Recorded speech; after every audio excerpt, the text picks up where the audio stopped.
You know, it's something that Don Granger brought to our company about 6 years ago.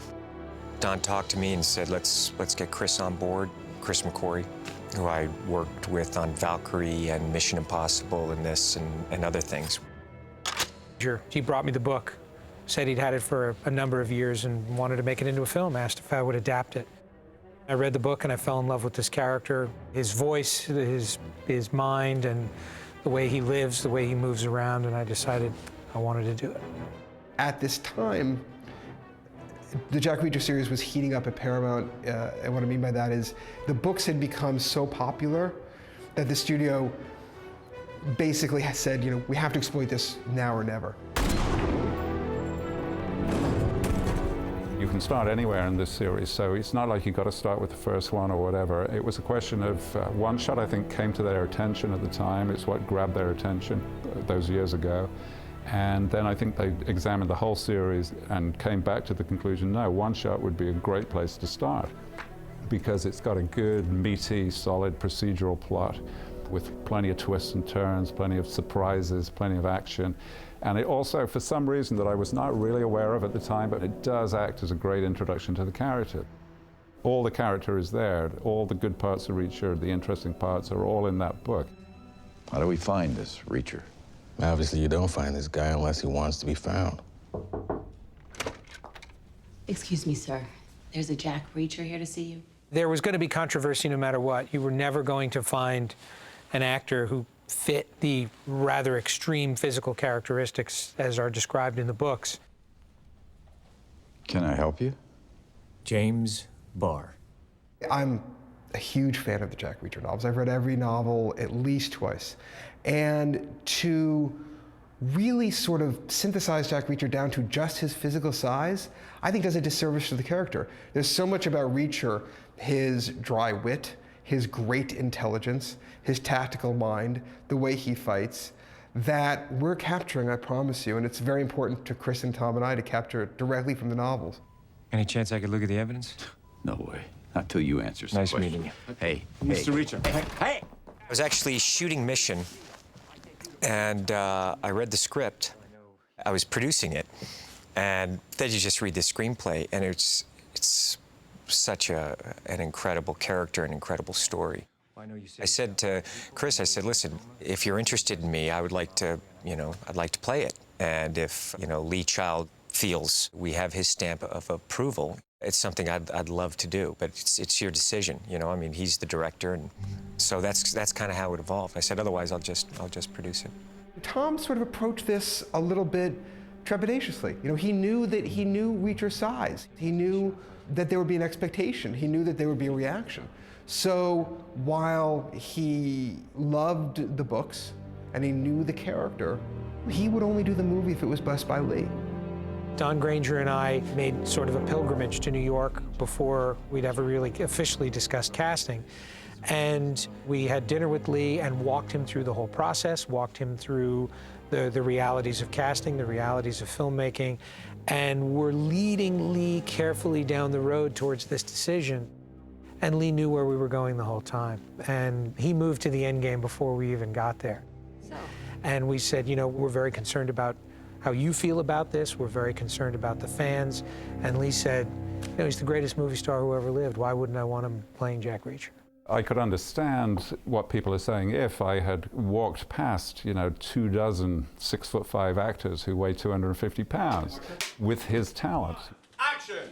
If I'd walked past them and said, no, let's go with Tom Cruise, I could see there's a point to be made. But the point is there aren't those actors. Those actors don't exist. I felt like there are 1,000 things to worry about turning a book into a movie, but the exact physical replica of the character is not one of them. When I go to produce a film, there's certain things that I know, that how I can prep something so that we have the opportunity to get the most out of the film and out of the sequence. On a movie set, you have, particularly today, that with the cost of making a film and the cost of marketing movies, is that I look to how do I optimize. I've always felt that every day that I'm on a movie set, I don't get that day back. But we want it to look like a $120 million movie. How do we do that? And the only way to do that is to have Tom shoot with 2 units. I don't know anyone else who would do that. Voluntarily do that. As producer and star of the movie, say, yes, I will work 30 hours in a row. And by the way, 15 of them are going to be performing incredibly dangerous stunts.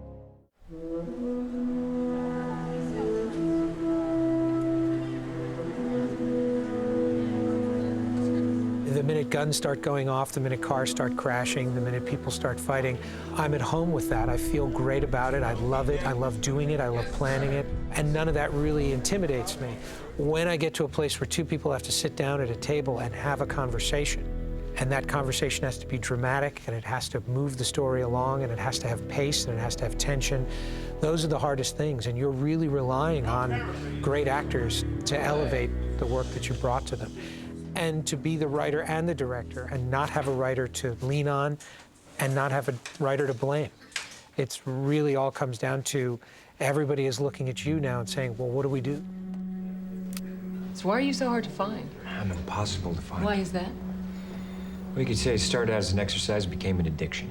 Rosamund, first of all, she's so beautiful in the way that is classic. You know, when I look at Grace Kelly, or you look at Faye Dunaway, those characters that she just brings an intelligence and a complexity and a charm to, you know, to her character and on screen. And she's just very dynamic, enormously talented. I had such a great time acting with her. What developed was a really great sort of professional rapport between these two characters who in any other universe would have been romantically involved, but because of who they are and because of the lives they've chosen, they never can be. And we didn't want that to overwhelm the story. And my direction to Tom from the very beginning was, you know, you can be charming with Helen, but you can never charm her, because you know that when all of this is over, you're going to leave, and you would never get involved with somebody that you would have to leave behind. So where's your lead investigator? About to catch a bus out of town.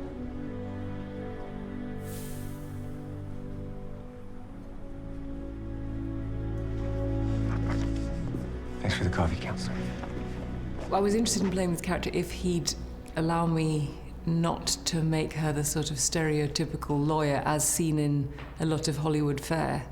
You know, I think we've come to sort of see a type of law portrayed on film that has become so sort of perfect and groomed and manicured and slightly cold and hard-edged. And I was interested in finding the sort of humanity of this woman, you know, someone who's actually trying to present a polished front but is, you know, struggling to hold it all together.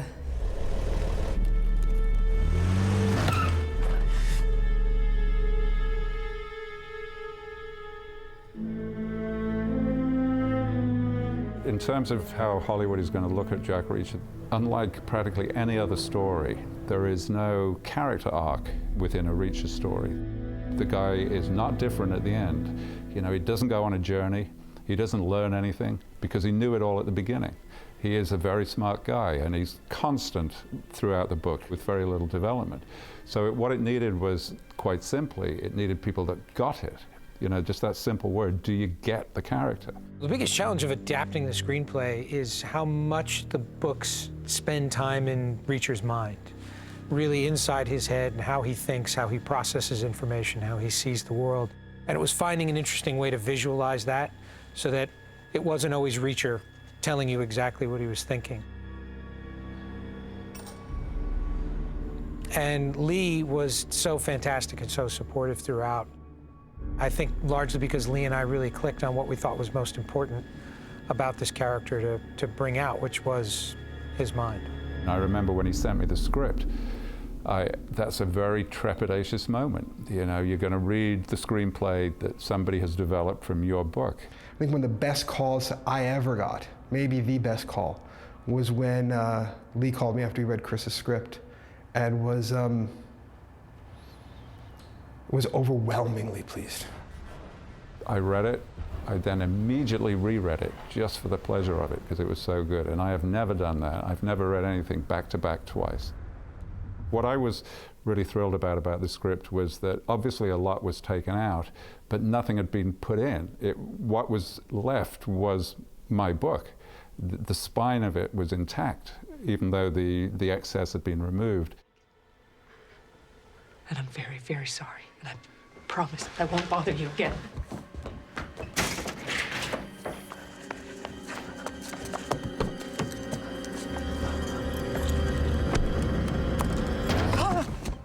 I mean, it was interesting playing the whole relationship with Richard, because at first I sensed he was quite resistant to having this dysfunctional relationship, because I think Richard Jenkins in real life has a very, very close relationship with his daughter. So I think he felt that there wasn't enough communication and that we didn't understand these two at all. You never even spoke to your client before he wound up in a coma. Oh, now listen to me. Listen, I'm speaking as your father. Whatever our differences have been in the past, you gotta listen to me now. You're making a terrible mistake. There's another movie here. I would love to know how they got here. I mean, we all have our ideas about it, but it's not explored in the film. But you don't need that, because the only thing that's important is that they're there, and there's a real butting of heads, and it's a really great father-child relationship. It is. You know, you realize the reason Christopher McQuarrie is such a good writer is that he economically gives you a great amount of stuff to play with. The scenes seem beguilingly straightforward when you read them, and then when you come to voice them, there are all kinds of subtle ways that you can change them, tweak them, change the dynamics, change, well, the moods of the characters, really. There are a million ways of saying, when Helen says to her father at the end of that scene, "Don't touch me." You know, there's a "don't touch me" that is someone who desperately wants a cuddle, you know, who just really wants her father, you know, so that because you get kids who just push and push and push, and actually all they want is love, but they can't ask for it. You know, and I think Helen is a bit like that. Why? For what? To hurt me? To change me? Helen. Don't touch me!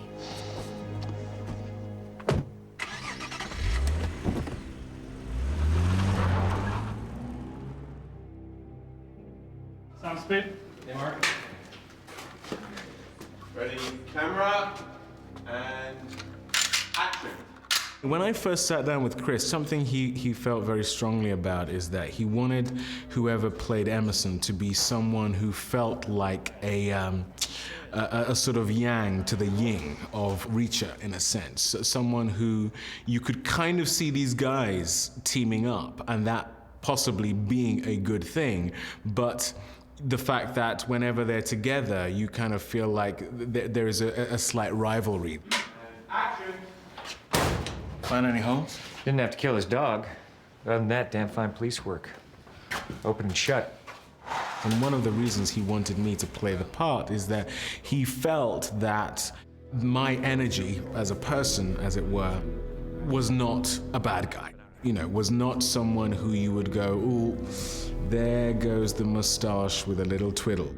Yeah, well, anytime you want to come back, take a look at this stuff. Thanks, don't need to. Didn't make any notes. Don't need to.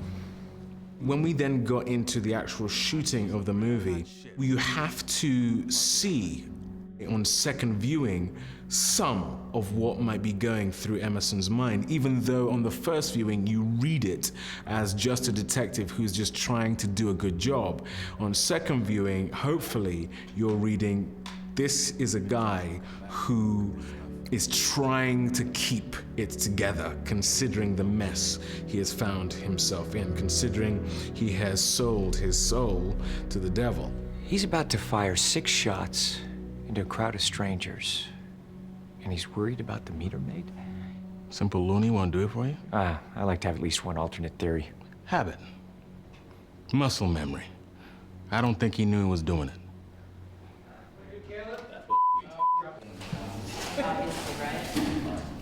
Now let's bring it into the physical. The Rolls-Royce treatment is what the movie is getting and is what I'm getting. They are so generous, so inclusive. They want me to do this particular little tiny scene where I hand Reacher his possessions. And of course, as you know, Reacher has no possessions, except he has a toothbrush. And they felt it'd be a very sweet moment if I, as the author, hands over the toothbrush to Reacher, the character on the screen, as a kind of talisman or a symbolic moment. Hey, roll camera, please. 71, take 15. Okay, set. Ready, and action. If someone followed you at the river today, it was probably a cop, and I highly doubt There are it. 3 things cops never do. They don't vote Democrat, they don't drive Cadillacs, and they never use personal vehicles. It's not a cop. I didn't ask to be in it. They said, would you do this? And I was thrilled because, first of all, yeah, I'd love to be in a movie, but also because they totally get it. They understand why that would be a fun moment for me and also a fun moment for the book readers, I think. We love working on a movie set. Visiting a movie set is a different experience entirely. It's fascinating for about 30 minutes, then it becomes very tedious. And to his credit, Lee came down a few times during production, and he hung out all night. Really loved the process, loved watching it, loved being involved. It was great having him at the read-through, too. Yes, and he was there for the read-through as well. He was there for the read-through, and we just told him anytime, please come. You know, this is your character. You know, we have such respect for you, and we just want it to be a great experience for him and something that, you know, that we're honoring his stories and his character. And I think that it was a great collaboration. Yeah. Thanks, guys. Okay, ladies and gentlemen, that was Mr. Lee Child's one-shot movie.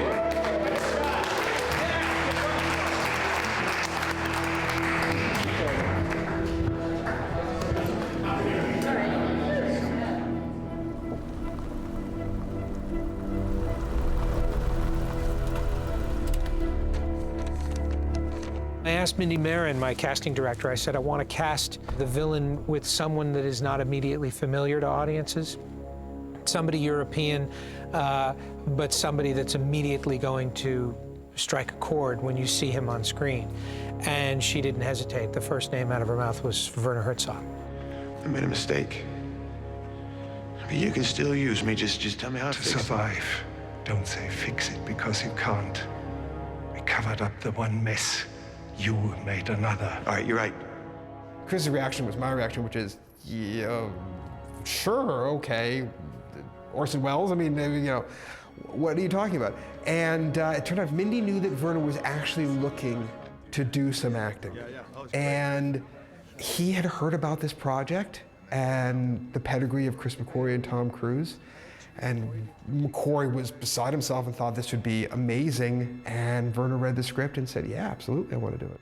Werner Herzog is an extraordinary filmmaker in his own right, and he was so excited to come in and make this kind of movie. It is interesting for me to watch how others work.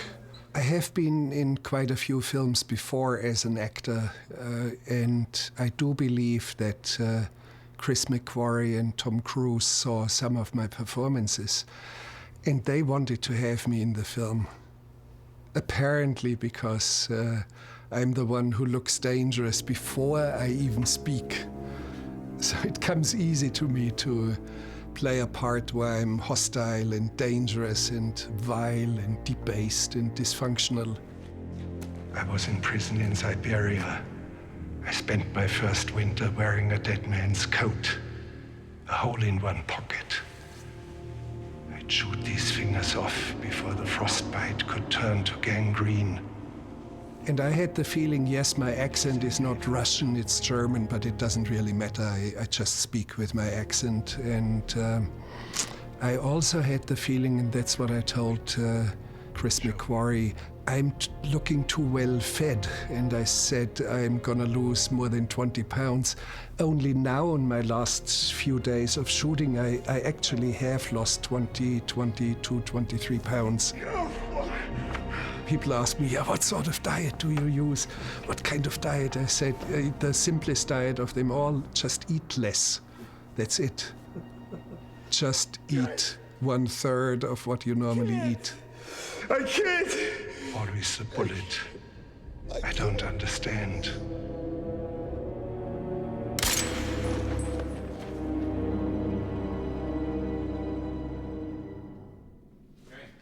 Hey, Mark.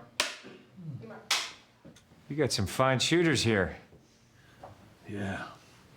Yeah, fine as frog's hair. Rare, too, because some of them fellas out there can't shoot worth a damn. Robert was Tom's suggestion and the first name that came up very early on.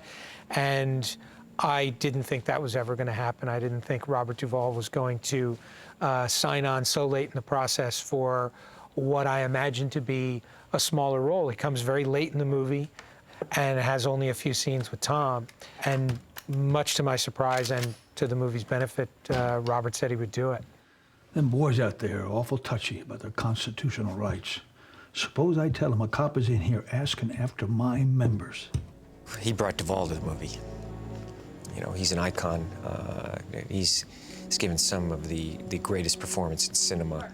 I was so happy when he said that he would do it. I mean, Chris and I were in the car together, we were high-fiving each other because, you know, I like films where you think you know the movie and then suddenly there's this treasure.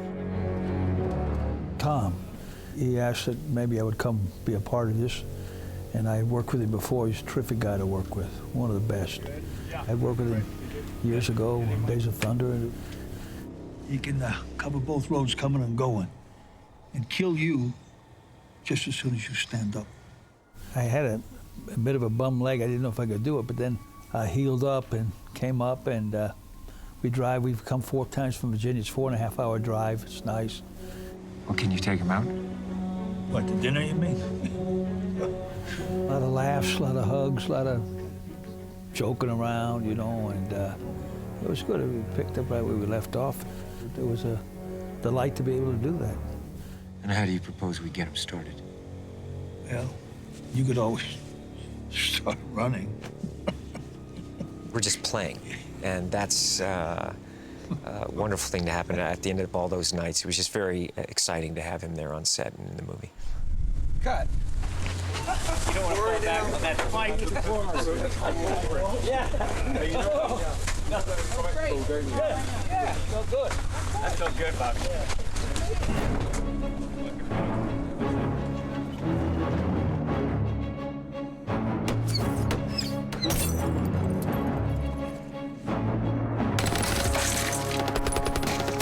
I picked the quarry on a nice, sunny, bright day, and it was before the winter in Pittsburgh had really set in. And when we got to the quarry location at night in foul weather, I had some small sense of what Napoleon felt like on his way out of Russia.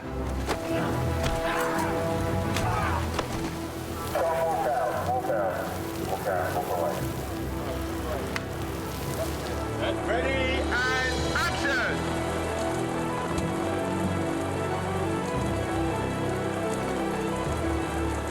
That trailer scene at the end, we were on a soundstage in Pittsburgh in January, and it was so cold. Heaters, just nothing worked, and I was wet, soaking wet to the bone. I was freezing. I was born in October. When I get to my birthday, I'm gonna pull the trigger. 1, 2. Człowiek. Zach Człowiek. Werner Herzog, he was right there with me, giving me everything off camera, and that means a lot to me when people do that. We'll see which one of us goes to prison. My bet? Neither one. What did you do? Tom's just a great collaborator, and so I don't really think of Tom as a star or as a producer as much as I do as a partner in telling a story. Nobody works harder to justify your $10, $12, probably $20 that you're spending on a movie ticket, and comes to the process with no agenda other than telling the best story and supporting me, and supporting the film.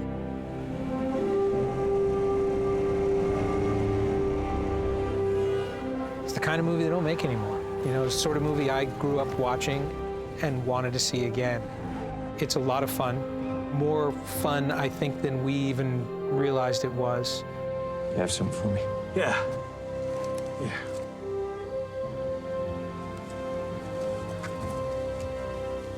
You're kidding, right? We were so focused on this the whole time that it was only when we stepped back and looked at it that we realized we'd come up with something much different than we'd set out to make. Chris and I, you know, kind of we always talk about what I hope the audience, you know, you want the audience to invest in it and really enjoy it. That's why I make movies. He called me a whore. Is that true? Nobody said whore. She inferred hooker. I meant slut. Hey, That's our sister. She a good kisser?